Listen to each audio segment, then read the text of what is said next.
নমস্কার বন্ধুরা, মালার রান্নাঘরে আপনাদের সবাইকে স্বাগত। দেখুন বন্ধুরা, আমার গন্ধরাজ লেবু গাছে কত লেবু হয়েছে। এবছরের এই লেবুটাই প্রথম লেবু। এটা বেশ বড় হয়েছে, খাওয়ার মতো হয়ে গেছে। এই গন্ধরাজ লেবুটা দিয়ে আজকে একটা রেসিপি বানাবো, লেমন রাইস। এই রান্নাটাই আবার কারি পাতাও লাগবে। তো আমাদের বাড়ির কারি পাতা গাছ থেকে দুটো ডাঁটা কারি পাতা তুলে নেব। কারি পাতা আর গন্ধরাজ লেবু তুলে নিয়েছি। চলুন রান্নাটা শুরু করা যাক। বিরিয়ানির কিছুটা ভাত বেঁচেছিল, তো সেই ভাতটা দিয়ে আজকে আমি বানাবো লেমন রাইস। উপকরণগুলো সব আমি গুছিয়ে নিয়েছি। তো আসুন রান্নাটা শুরু করি। প্রথমে অল্প একটু সাদা তেল দিয়ে দিচ্ছি।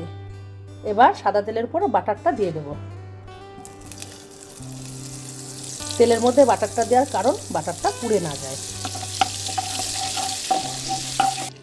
এবার দিয়ে দিচ্ছি শুকনো লঙ্কা আর সর্ষে ফোড়ন। এবার দিয়ে দিচ্ছি একটু চীনাবাদাম আর একটু কাজু বাদাম। এবার একটু হালকা ফ্রাই করে নেব। বাদামগুলো ভাজা হয়ে গেছে। এবার কাঁচা লঙ্কা কুচি দিয়ে দিচ্ছি। দিয়ে দিচ্ছি একটু লবণ, দিচ্ছি একটু হলুদ গুঁড়ো। এবার দিয়ে দিচ্ছি কারি পাতা ফোড়ন।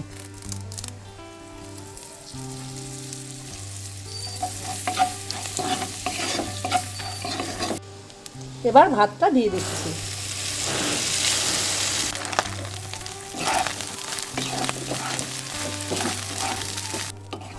ভাতের রংটা কিন্তু সুন্দর এসছে। এবার দিয়ে দেবো গন্ধরাজ লেবু। লেবুটা কেটে নিয়েছি।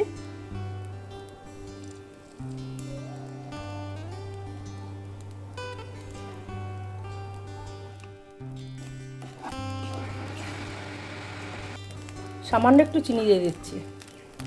এটা একটা সাউথ ইন্ডিয়ান খাবার, খেতে কিন্তু টেস্টি। লেমন রাইসটা আমার বানানো হয়ে গেছে। এবার একটা পাত্রে তুলে নেব। খুব অল্প সময়ে চটপট এই রান্নাটা হয়ে যায়, আর খেতেও খুব সুস্বাদু হয়। আপনারা এইভাবে বাড়িতে বানিয়ে খাবেন, ভালো লাগবে।